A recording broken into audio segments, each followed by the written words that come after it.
But the biggest surprise to theater employees is the number of parents bringing young children to see Alien. Did you know that this was an R-rated movie when you brought him? Yes, we did. Are you sorry you brought him? Yes, I am. Are you glad you saw it? Yeah. Are you sorry, sir, that you brought your son along to see Alien?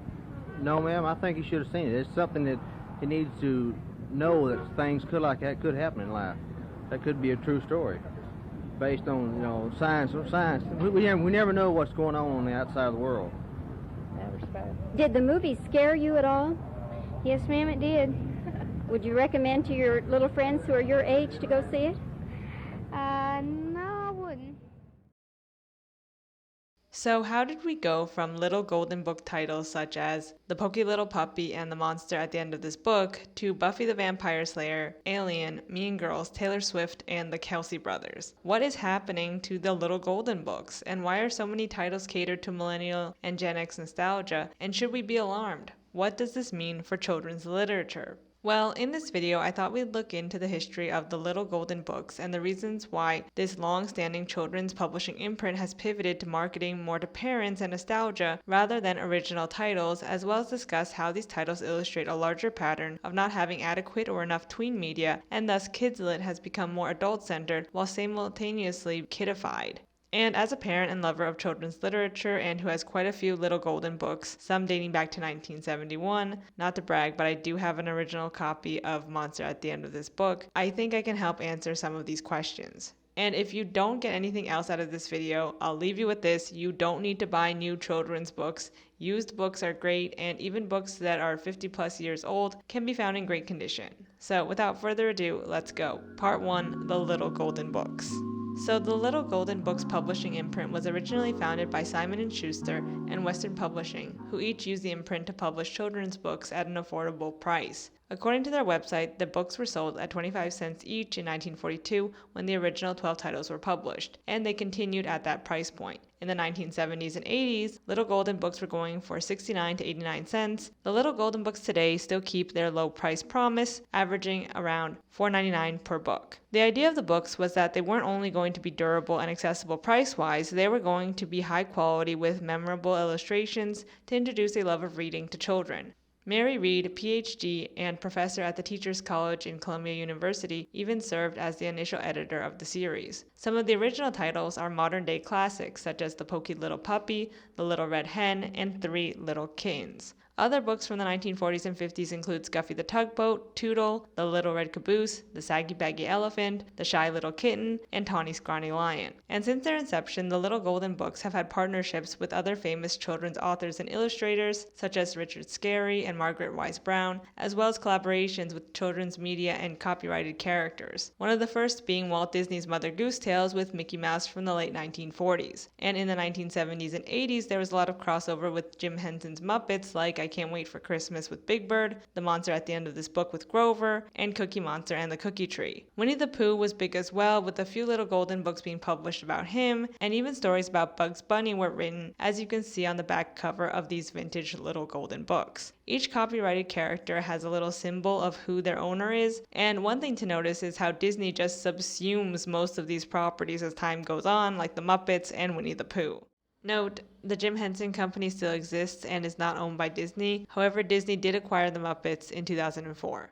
The Little Golden Books have gone on to sell over 2 billion copies as of 1999, a little fun fact that was used on their back cover advertisement. And just 9 years before that, in 1990, they declared 1 billion books were sold, so in less than a decade, another billion were sold. Talk about numbers. It's safe to say that the Little Golden Books are a staple of childhood for many in the US, and that the original books and characters such as the Pokey Little Puppy, as well as the crossover books with Warner Brothers, Disney, A.A. Mills' Winnie the Pooh, Raggedy Ann, and more, were beloved parts of people's childhoods. Which is why many adults today who are parents, have children in their lives, or who are just lovers of children's literature in the Little Golden Book series are confused as to why the imprint has chosen to dive headfirst into titles that seem so out of left field, including PG-13 titles. Does Buffy the Vampire Slayer, The X-Files, and Wednesday really belong in the imprint for children? What happened to Sesame Street and The Little Red Caboose? Part 2, why is this happening? Why is this happening and who is this for? Well, I think it comes down to two main factors. Firstly, nostalgia, and secondly, how childhood is being cut short. So let's talk about nostalgia. Nostalgia is humanity's second greatest weakness to the neck. Oh, brother, this guy stinks! And it sells. The Little Golden Books have always known that collaborating with other children-centered media works. Pre-existing IP brings in customers. However, back in the day with Mickey and Minnie and Grover and Big Bird, those were IP for children, and they had no nostalgia tied to them since they were just being introduced in the 1940s and 1970s. I guess Winnie the Pooh had some nostalgia for grandparents, but for the most part, the reason for those crossover books was to get children engaged with TV characters, not to get parents to reminisce about their childhoods. Nowadays, the reason for these titles like Mean Girls is to get parents to buy the books for their kids and continue the cycle of consumer nostalgia. So when their kids grow up, they'll want to buy Mean Girls merch or Wednesday Funko Pops and tickets to see Alien 7. I will say that the Wednesday Little Golden Book isn't as much as nostalgia bait for parents, but rather part of the second reason why this is happening, which is a lack of separation between tween media and children's media. It's just a big commercial. A crummy commercial?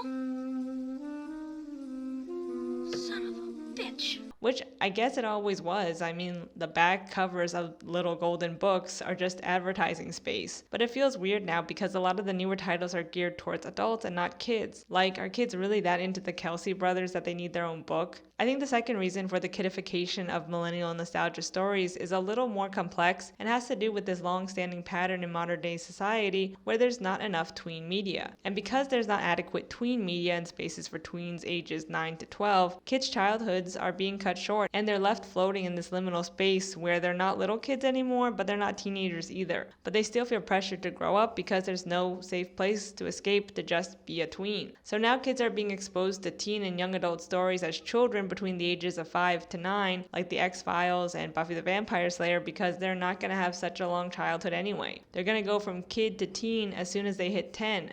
No need to introduce any new original tween stories to them in the meantime, just give them nostalgia bait and celebrity worship. There's no Neopets or American Girl gaming websites, Club Penguin or Disney Channel, Tiger Beat or Limited 2, it's just brain rot, scrolling Shein, and TikTok for the most part. I don't know, it's just such a confusing time to be young. There's not even really like malls anymore to hang out at. And I don't mean to like infantilize the youth and sound like a bitter old person romanticizing the past, but kids need more space to be kids before they become teenagers. And I think that's a big reason why millennial nostalgia is being thrust onto them at such a young age, because they don't get that time for themselves with their own media that's just for them. That's how much we devalue things like High School Musical and Hannah Montana and other tween media as unimportant because it's not adult or has important themes, but sometimes kids just need their own stuff and not to be subsumed by their parents' nostalgia for their own childhood.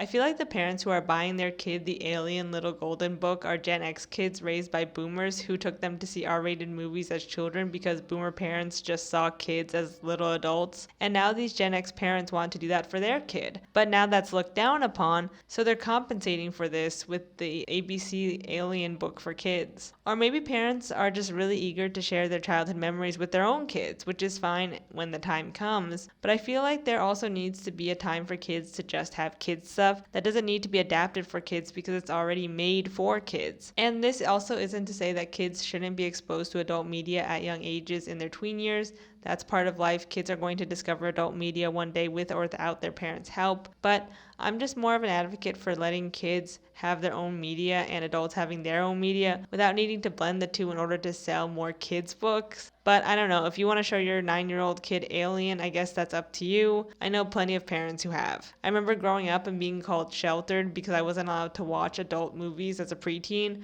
whereas my friends were, and I was watching more age-appropriate media targeted to tweens. But honestly, I was fine with that, but every kid is different. But the kids in the interview from 1979 did say that they wouldn't recommend the movie to their friends. Of course, adults now romanticize those moments and look back on their parents taking them to R-rated movies as a rite of passage and part of their growing up. And I'm not going to dictate someone's memories to them, but I just don't think kids today will look back on memories of their parents reading ABCs with aliens to them the same way. And I feel like I might be in the minority with this opinion because I feel like this video is supposed to evoke nostalgia of a time where Americans would show their kids R-rated movies and that's what childhood is supposed to be like, and you're supposed to grow up fast. That's just how life is. And I don't really like that idea of kids growing up too fast or unnecessarily because their parents want to take them to an R-rated movie or just can't find a sitter or childcare and they take their kid anyway. But obviously that's impossible to control. You know, it's up to you as a parent, but I don't know how I feel about that. In general, because kids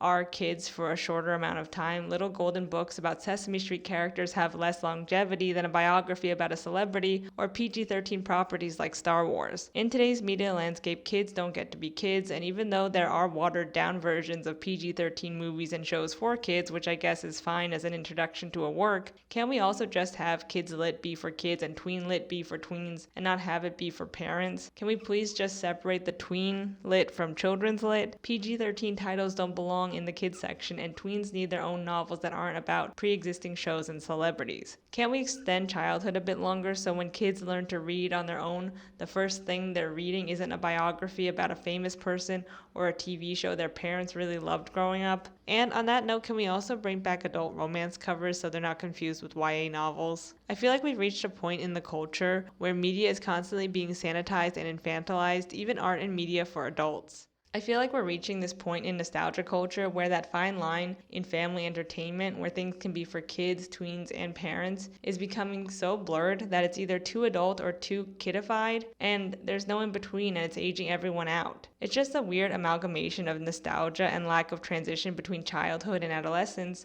that has bred these newer titles, and I don't know, it just feels again really bleak. I will say I think it's cool that there are a diverse range of biographies for kids that don't just feature Taylor Swift and the Kelsey brothers. At the same time, we should be wary about nostalgia bias. Like, some of the lessons from The Little Red Caboose and Toodle are not the best, to say the least. The Little Red Caboose is about a caboose who's underappreciated and only gets appreciated when he saves the day, similar to Rudolph the Red-Nosed Reindeer.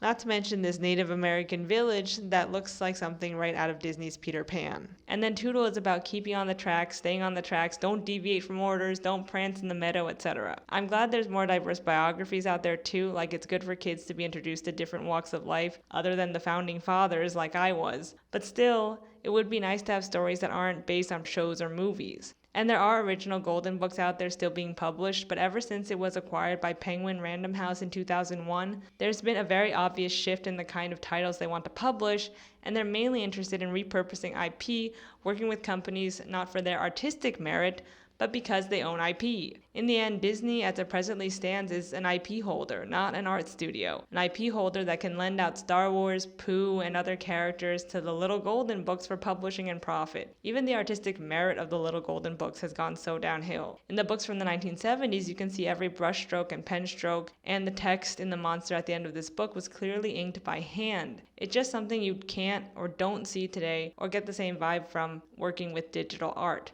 And that's not to shit on digital art. I love digital art, but digital pens can still only mimic a real calligrapher's handwriting. And that's not to say that there's not some interesting stuff going on illustration-wise and title-wise with the art in the nostalgia bait books or with original titles, but it's just hard to stand out as an original work when you're competing with books about celebrities and movies with pre-existing fan bases. Conclusion.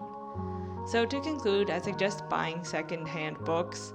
Little Golden books have lived up to their name of being durable and long-lasting, and even 50 years later, these books hold up, and even more so in that they're not tied to an already existing property. I miss when the Little Golden books were geared to children and not adults, and not trying to brainwash kids into the nostalgic consumer cycle, but honestly, I think kids are smart enough to find their own media, and not just like everything their parents tell them to, so that's always good to remember. Kids have their own preferences and are resourceful, but it just sucks that one of the largest children's publishers in the US is pushing out these crappy, watered-down titles for profit instead of making something with children in mind, something that doesn't need to be sanitized because it's already made for them and not their parents. So that's it for this one. I hope you liked it. If you did, please give it a like and leave a comment down below about what your favorite Golden book is, and I'll see you in the next one.